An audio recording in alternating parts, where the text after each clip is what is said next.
All right. Great to be back here and able to get on the practice field with some of our young guys, and they looked good yesterday. It's a good group. I think Brett and his gang have done a great job of bringing in some real good football players, and whether they were drafted or free agents, looks like a good crew.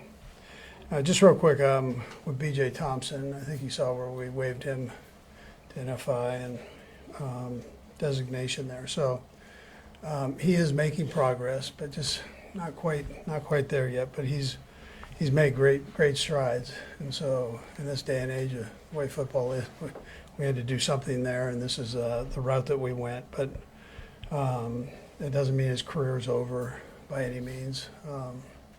Just where we're at today. Other than that, time's yours. Coach, what's the most important thing some of these guys, like the draft picks, have to do for you this week? What do they have to show you? Sure. Yeah, literally that. There's only, maybe 16 of them that, whether it's the 7 draft picks and 10 or so others that have been signed as free agents, college free agents. So the rest of the guys are just invites to this camp and as free agents, and that's a challenge for them to catch our eye. But they're going about it the right way, and it's literally that. I mean, how are you gonna make the catch? Are you gonna make the throw? Are you gonna make the coverage adjustment that you need to make on the back end and defensive line? How you're it's all pass, so do you have rush ability in that? And linebackers, same way, coverage and kind of an understanding. Are you grasping the defensive part that we're asking you? So anyways, all of that is part of it, and that's what we look at. Yeah. Coach, I was wondering your initial impressions of Jalen Royals and maybe how he can, I know it's a long way away, but how maybe he could fit in this year. Yeah, you can see his talent for sure. And he did a couple good things yesterday. We'll just see how he does today. We load him up again today. And they actually have a walkthrough, so it's very much like training camp. They have a walkthrough, and then they have the practice in the afternoon. So sometimes the second day can be a nice challenge for him with the overload part of it. So. With Josh Simmons, what's kind of the first impressions of him now you've gotten him on the field, and is he where you expected physically? Yeah, so Josh is doing mostly the individual work. We try to keep him out of the team stuff if we're going against a defense. So just taking it slow here. We're just kind of getting a feel where he's at with this. So he had a kind of a heavy travel schedule during the 30 visit thing. So just make sure that thing's strong and going. But he looks like he's got some talent there. Matt, doggone it. That's a good thing, right? So for what we can do, that's a plus. And his injury aside, how will you, and I realize this is a months-long process of evaluation for the season starts, but how will you just evaluate his preparedness to play? Yeah, it looks like he's moving around good. He's right on that kind of that where he just needs a little bit more time, but he's moving around well. I was surprised on how well he was doing out there, moving. Yeah, he looks like he's comfortable with it. So. Andy, Rashard Smith, have you had a guy in recent years who has that kind of skill set and had that kind of skill set? Anybody he reminds you of in that regard? I probably haven't seen enough of him there. I know he looks like some of the backs have that low center of gravity that can kind of move and at a lower, or they can drop their weight a little bit.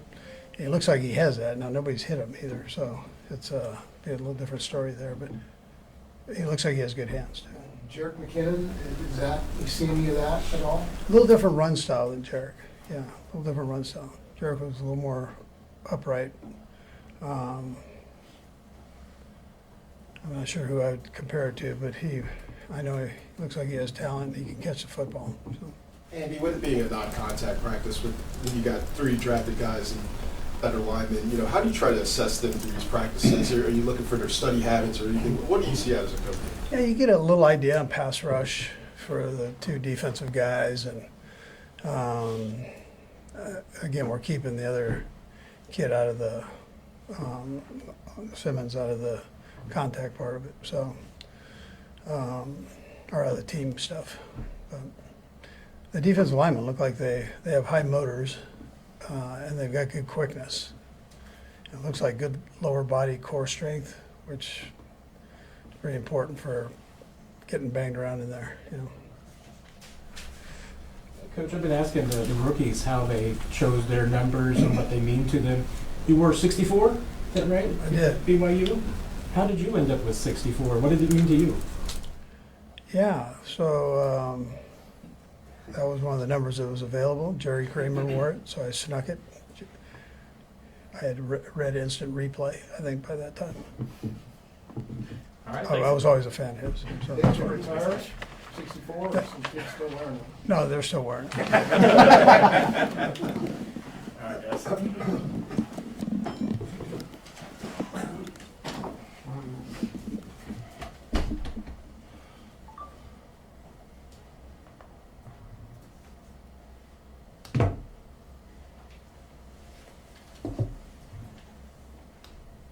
Most famous Andy Reid football jerseys, that LA Rams jersey. R-I-E-D. Les Josephson's jersey. Literally his jersey, right? It wasn't just his number. They had to go into the Rams locker room. Is that to get it. right? Yes. Yeah, Was his jersey or pads? yeah. I thought it was the jersey itself. Yeah, that was a jersey too. Was it 34? Was that what it was? I'll never forget it, that Super Bowl in Miami. Oh, the guy who came dressed as a- Yes. Did he go to the trouble of misspelling out his Yes, name too? on the yes. back? Sorry. It was identical. It's completely identical. He had he had glasses, he looked like a columnist is what he looked like. Those were back And in he the had the days when we attention were to detail. entertained. He's a You're big right. wallet. Yeah. Now it's just all disgusting. You're right. You're right. That was. I do remember his name being misspelled was the perfect touch. Yeah. Because you know he had to have people like, hey, you misspelled his name. Yeah, you misspelled his name. I spelled it right. You got to misspell it. All I needed was a bunch of kids around like half his height.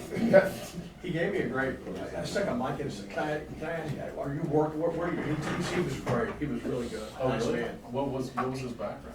He was a writer, but I don't know, or a reporter, either radio or newspaper or. No, it had to be radio. That wouldn't change when I guy. No, yeah, definitely. No, definitely no, broadcast. that's too much credibility. But he was real nice, he was very professional, I didn't know if he was gonna be, there were some people I went up and tried to interview that night who couldn't speak English, they were like from Eastern Europe, and they were dressed weird, but he was, He got an audience with Andy, didn't he? Didn't he get up close? yeah, he did. Yeah.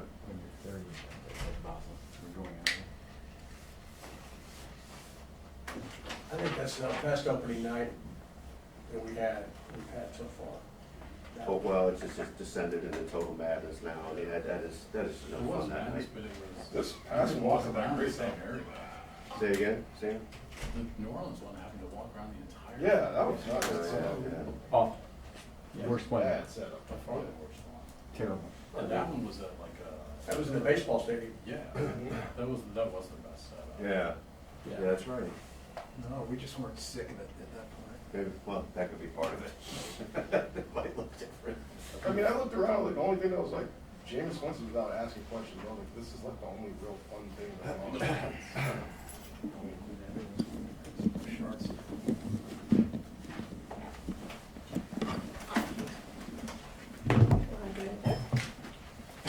All right, we've got Rashard Smith, fire away. Rashard, I know this is early in your career here, but what's it been like? Has this been everything you kind of expected for this rookie minicamp to be? Yes, sir, for sure. I expected to come in and just learn and pick up from all the coaches and stuff, so for sure, yes, sir. You just got a little taste of what the NFL's like. I mean, is this transition from college to pro going to be what you thought it was going to be, harder than what you thought it was going to be, not as hard? How would you describe that? I'll say probably, I wouldn't say harder, it's more just you have to learn a lot, and it's a lot you have to learn, I'll say, as far as playbook. So I'll say like getting everything down as far as the playbook, then I feel like it'll come natural. For sure. What's that like right when you get the aspects of the playbook you've already gotten? I mean, when you're first looking at it, is it like, whoa? Yeah, for sure. My first time was like, whoa, but just taking it day by day, I feel like just it gets better and better for sure. Is it the terminology? Is it the amount? Is it the variables? I mean, what is it that seems so Tony? I'll just say the amount, not terminology. Yes, sir. A lot of you guys have played at multiple colleges now, right? That's just the way the world works. So you've kind of gone through this before a little bit, right? Yes, sir. Does that help maybe that you've already gone through some transitions that way? Yeah. I'll say, yeah, going through, like, being in different systems for sure, just learning different offices. So, yeah, that helped me out for sure. Since you've arrived, who's been there to kind of help you the most as you get this initial look at the playbook and such? I'll say my coaches for sure. They're helping me out for sure, and I appreciate that for sure. I'm so sorry. What was rookie dinner like, and how are you guys getting along and everything? It was great. I really had a fun time, and just getting to meet all the greats that came here, and just learning the history behind Kansas City. It was big time for me. So I learned a lot for sure. Rashard, you have some experience as a receiver, some as a running back. How do you want to leverage that maybe here in the NFL, and it might help you stand out? I feel like just as the position I play, it's not a lot of running backs that like have receiver skills and running back skills. So I feel like just coming in and I could contribute for sure with my skill set for sure. Are there any NFL backs who you kind of feel like play the way you play? You feel like your skill set is similar? I kind of feel like I'm like my own self, and I feel like I'm going to show who I am for sure. Sam and then Matt. When you went into college, did you anticipate for sure to play wide receiver? You had some running back experience already at that point, right? Did you want to play running back in college? Going into college, I got recruited for a slot receiver. But as I going into college and being in different systems and being in different offices, I was moving around a lot. So I played running back and slot receiver a lot. So. Okay, but your last year at SMU, that wasn't completely foreign to you. That wasn't learning something completely new then. Nah, it wasn't. It was just more. Just strictly running back, just learning everything and just moving around for sure. I moved around a lot. What was that transition like, just going from school to school and the new position at a different school? I feel like it was a great experience just coming in, and I feel like we at Miami it was more just pound the ball more, and when I went over to SMU it was more spread. So I feel like it was a great experience for me for sure. Hey, Brashard, you wore a few different numbers in college. I think all of them were either taken, or I'm not even sure if you've given zero as an option here, but why 20, and does it have any significant meaning to you? I got 30, Oh, 30, but I'm sorry, yeah. so I mean it's just I feel like I'm just trying to I'm trying to just show myself. I'm not really worried about my number right now. I'm just trying to show what I can do, and I'm learning as much as possible. So I'm not really worried about my number really. Thanks, Yes, Rashard. sir. Thank you for having me. You're welcome.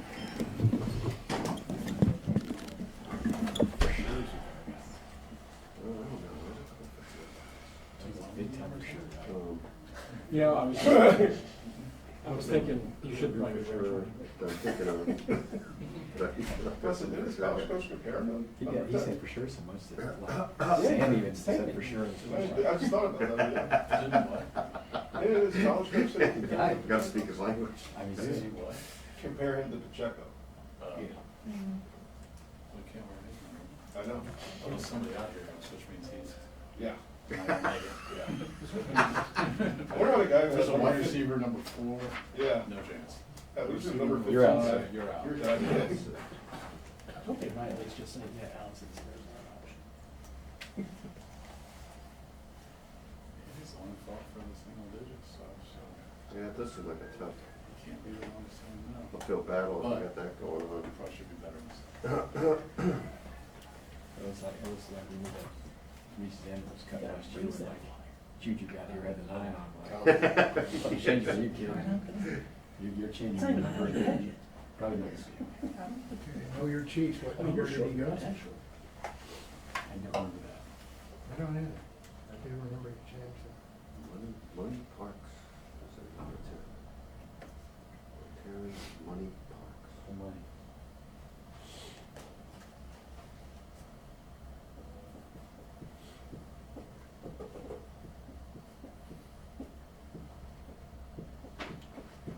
Don't worry about the fact Pacheco has a suit. You're good. Maybe he's in trouble. Yeah.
actually have their shirts say it on them now. It's like almost like a name tag. It's like a name tag.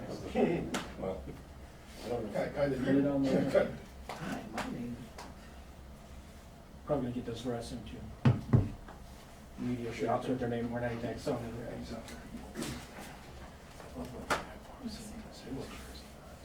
That's great.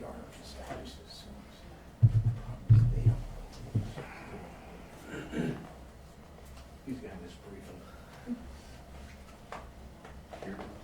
You're about to The guy who Andy calls shock jock, don't answer his questions.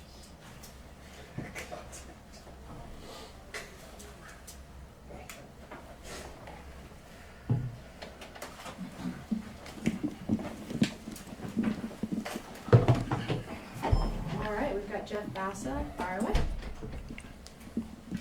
Jeff, initial impressions of the playbook from Steve Spagnuolo and what he intends to accomplish with it. Yeah, so far, I mean, everybody knows that Coach Spag's defense is really complex, but I mean, coming in, to rookie minicamp, you obviously want to get a head start on that, right? So I feel like the opportunity to come out here for rookie minicamp, learn the defense, kind of go through the first couple of installs has been really good for me. Overall, I feel like I'm catching on pretty well. Honestly, right now, I feel like I'm at a good stage where I can, keep going back and looking at the notes and looking at the film and saying, okay, I was supposed to do this instead of this, right? So just catching on slowly day by day. Obviously, he really liked you coming out here. I guess just how the conversation's been just working with him hands-on now. They've been great. Yeah, they've been really great. For him to coach me up on the side sometimes, and as well as one-on-ones in practice or one-on-one situations in practice when it comes to, oh yeah, we should have called this instead of that, right? So I feel like that says a lot about what I can do, but then as well as, to Coach Spags, I got a lot of respect and trust for him. So, to being able to learn from such a great defensive-minded coach is, the blessing and the opportunity that I want, right? So. What were your first impressions overall of your practice in the NFL for the first time? Yeah, overall, I thought it was a really good practice for me.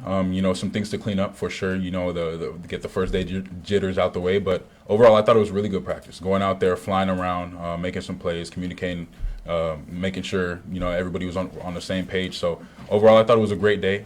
For sure, room for improvement, and I'm not settling on that. Going out to or wanting to go out there and make a even better day today. You said jitters. How nervous were you out there? Yeah, no, I wouldn't say. So when I say jitters, just kind of like getting back into football shape because you're going through that combine training and stuff like that. So I'd really have to say just getting back into the football shape. But more overall, when it came to nervousness, I wasn't nervous. Jeff, when you look at your background as a safety, it seems like there's some spots where it's pretty obvious that would help you out. But in what ways do you really notice that it helps you see the field differently? Maybe having played deeper in the backfield at one time. Yeah, I think the main way it helps me out is knowing what my DBs are doing in the back end, right? So sometimes the communication may be different compared to a linebacker's communication from his job standpoint, right? So when it comes to knowing where my safeties are rotating or knowing what kind of coverage we really want to show in the back end, right? I kind of have like a second sense of, okay, now if the safeties are doing this, now I can do this, right? But then as well as when it comes to coverage ability, obviously being matched up on running backs and tight ends, and then running with receivers as well, that's something that is not a mismatch for me as it would be for some people. So all good in that area. Do you enjoy the assignments that have you in coverage for that reason? Yeah, 100%. Yeah, I take a lot of pride in that. I take a lot of pride in being that guy where people can say, Jeff, we need somebody to cover this tight end on third down or first and second down whenever that situation does come. So I do take a lot of pride in that. After your last game at Oregon, you take off the jersey and now you're on your own. It's like no man's land. How nice is it to land with a franchise like this and look around the room and you guys are all wearing the same color? It's truly a blessing. Walking past Josh, obviously, he went to the school that knocked us out of the playoffs, but I'm sure we'll have jokes about that down the road and stuff. But overall, it's truly a blessing to come to such a great franchise and a great organization. And like I'll keep saying, I'm so blessed to be here, and just to have the opportunity to walking into the building every day, and just seeing the Kansas City Chiefs logo everywhere, meeting the coaches that you watch on TV, and you're like, wow, I would really love the opportunity and chance to play there. So to be here now, to be living in the moment, it's truly amazing. Jeff, how well do you know Kingsley? What was- How well do you know Kingsley? It seemed like you guys followed each other everywhere. Oh yeah, Kingsley. So I came in with Kingsley. And then he unfortunately hopped in a portal, went to BYU. You know, had a great couple seasons at BYU, and then he came here. So, but sometimes he goes back to Eugene for his wife or fiance. So Yeah. I remember one time I think it was a couple weeks ago. I was sitting in the airport, Eugene to go back home, because after pro day was kind of just training, working out, staying in shape, and then Kingsley was getting off a flight, so I seen him just kind of chopped it up with him in the airport for a little bit. But I know Kingsley very well, I know his family very well. Couple more. We'll start with Elijhah.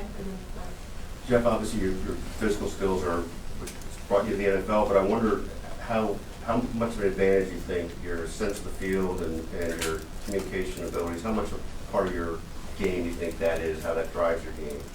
I think it tremendously drives my game. A guy who was responsible for doing all that at Oregon, I feel like that translates here as well, especially under Spag's defense. You got to be a linebacker that can communicate, make sure your defensive line's set, and as well as making sure the DBs are on the same page as everybody else, right? So I took a lot of pride in that at Oregon, and so for me to have the same role, kind of heading into a defense where there's a lot of communication, I feel like that's a perfect situation for me, right? So, and I just got to keep getting better at, making sure everybody's right, making sure I'm always one step ahead of the game. Just with regard to that, how do you account for your instincts being what they are, and that's such a part of what they see in you, your sense of all that? Where does that come from? Yeah, it comes from film study. I'm a huge film junkie. There's some times where I'm just sitting in the house all day watching film for hours, right? So I take a lot of pride in taking good notes and watching a lot of film, right? And I think that just really came from my love of the game for football. So in high school, when I first started getting into football, I remember I'd go on YouTube and I'd watch NFL defensive breakdowns, right? Of just like defensive coverages, like people on YouTube just saying, oh, this team's in this defense and this linebacker is responsible for this, right? So I really had that itch for watching film and we just wanted to learn more about football and defensive scheme. And then I really started moving that over to offense, right? Picking my OC's brain at Oregon, getting close with the quarterbacks and learning what they're understanding and what they're trying to do from an offensive standpoint. So really just I've been doing a deep dive into both sides of the game. Last two, Todd. I guess it's different than a lot of these guys. A lot of these guys go to multiple schools. You were only at one school. You didn't transfer. NIL's been a thing now. Do you feel like that stability you had at Oregon and the NIL part and all that, are you more prepared to be a professional athlete now than maybe guys 5 years ago who didn't go through some of the things like having a little bit of money here and there when they're in college? I think so, but just a little bit, because when it comes to earning NIL, obviously you're getting paid a lot of money at a young age. You're being well taken care of, right? So I think that forces you to grow up a little bit faster, right? But as well as back in the day, I feel like guys were still mature with not having money and then earning a lot of money. There's still guys in the league, obviously there's a lot of vets in the league that weren't earning that NIL money, but now they're just fine. So I think it's a little bit of 50-50 when it comes to there could be some people who earn that a lot of money, but then tend to slough off and think they've made it with the NIL money. But the goal is to get more money and obviously future income, right? So when it comes to earning that money at a young age, it forces you to grow up really fast, and if you handle that really well, then I think you're set for life and also transferring into the league or transitioning into the league, I should say. Last one, Matt. Hey, Jeff, you wore a couple different numbers in college. I think you wore 2 in high school. Why 31? How did you end up with that? And any significant meaning to that for you? Yeah, 31. So the first reason was for my teammate Kyrie Jackson, who was on the Minnesota Vikings. He passed away, and he wore 31 when he got drafted to the Vikings last year. So I wanted to honor him, but then as well as a little bit reasoning for my family as well. I got 3 sisters, and I'm the only boy, so I kind of seen the 3 and the 1 go hand in hand. But yeah, those were the main 2 reasons. First and foremost, I just want to say rest in peace to my brother Kyrie Jackson. I got a guy who was very passionate for the game, and a guy that I remember having a lot of conversations about, just about life, and then as well as him being hard on me and me being hard on him. So I wanted to honor him, but then as well as for my family as well. Thank you, Jeff. Yeah, thank you guys. Thank you. Welcome to KC. Thank you, appreciate it. Go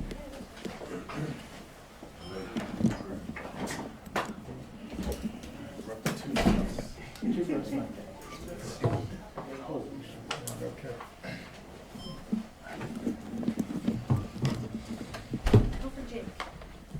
Hey, Jake, sure you had a lot of different options. Probably a lot of teams in the NFL wanted to get you. Why Kansas City?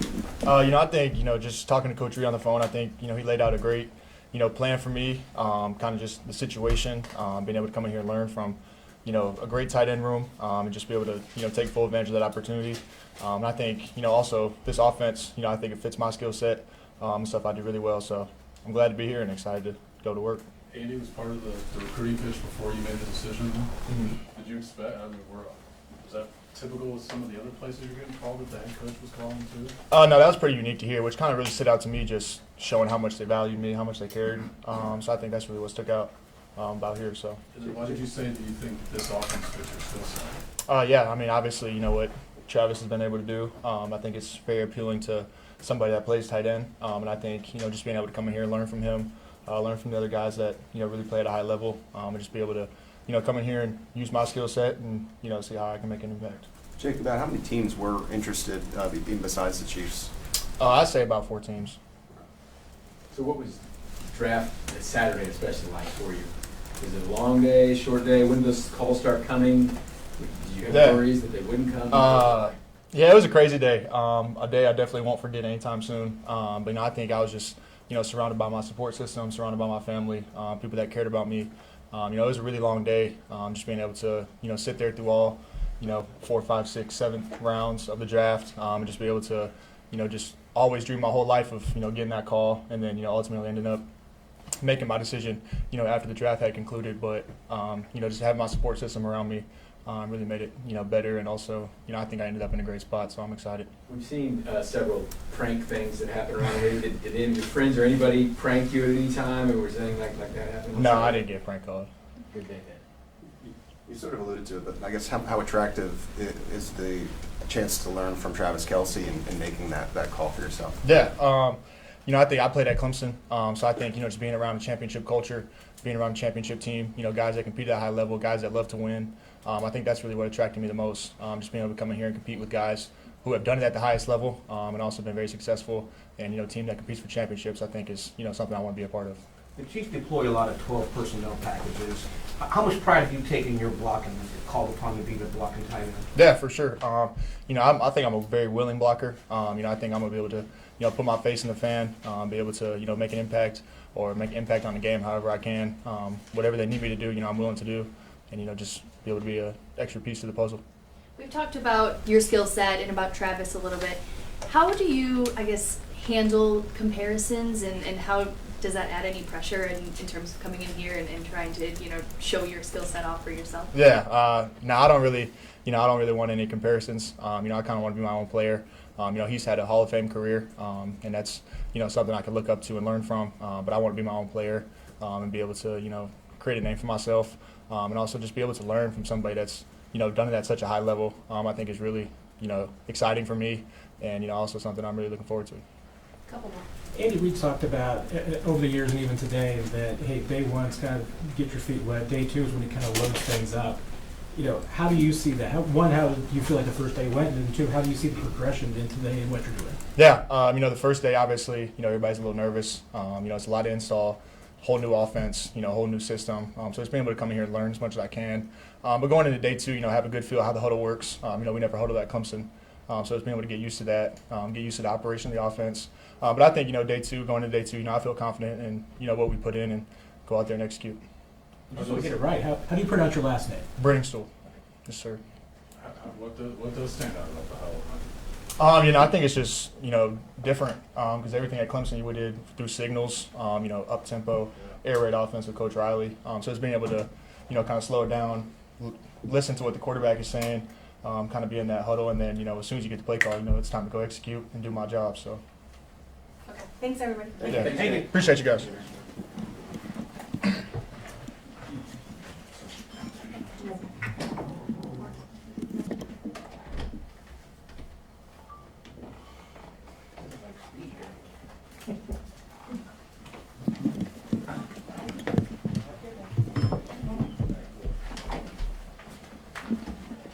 Jared, can you take us to the Coffin Chiefs and what you thought?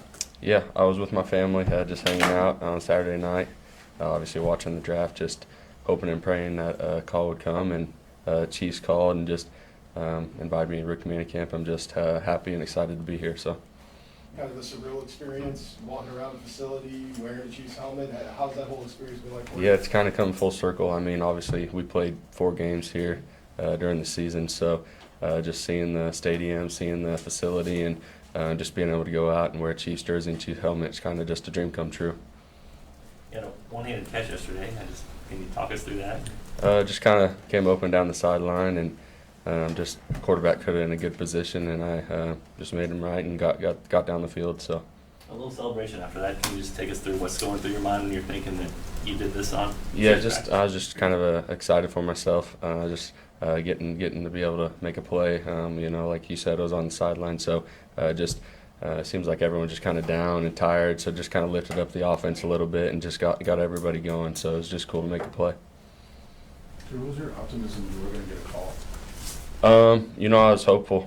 God can do all things, so I was just praying and hopeful that I would get a call, and just hopeful, like you said, optimistic that something would come. And the Chiefs gave a good call for me, and it was a really cool moment for me and my family. So do you already have to think about, before you get the call, you're already thinking about, if I don't get the call, here's plan B, or do you just fully focused on, I'm going to make this happen one way or another? Just one day at a time. You know, obviously this is a surreal experience, and there's a lot of guys here competing for spots on the team, and same as I am. So, you know, you kind of got to have that in the back of your mind, like what is it after football? And I mean, football will come to an end eventually one day, and I've thought about what I want to do, but hopefully this sticks for a while. So.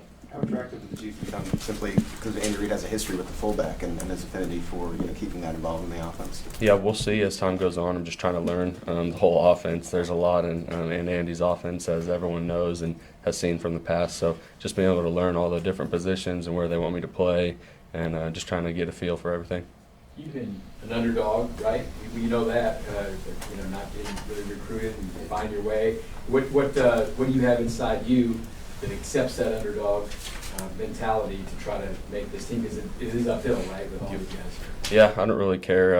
I mean, obviously, I'm shorter than most guys. I may not be as big as some guys, but obviously that's been like that my whole life. I've been told that my whole life, and I don't really care what everybody else says. I know what I bring to the table, and I truly believe that. And just like I said earlier, my trust and faith in God will take me a long way. So.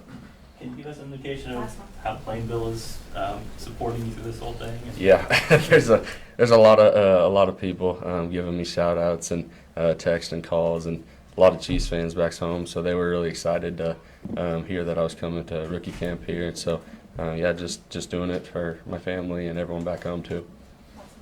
Jared, I just wanted to ask you about KU from the time you arrived to you obviously leave it in a much better place. Just one of the pride you take, and I know you could probably go on and on about that, but just what stands out most about the difference in arrival to where it is now? Yeah, I would say just the right time, right place, right time.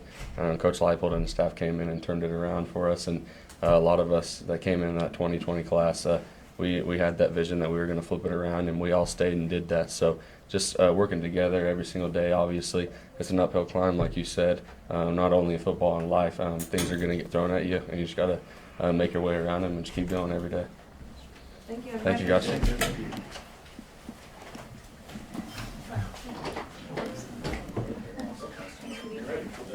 guys, we've got Elijhah Badger here for you. Go ahead and try. Elijhah, I'm sure you had a couple of different opportunities at least for where you were going to go. What made Kansas City the right choice for you?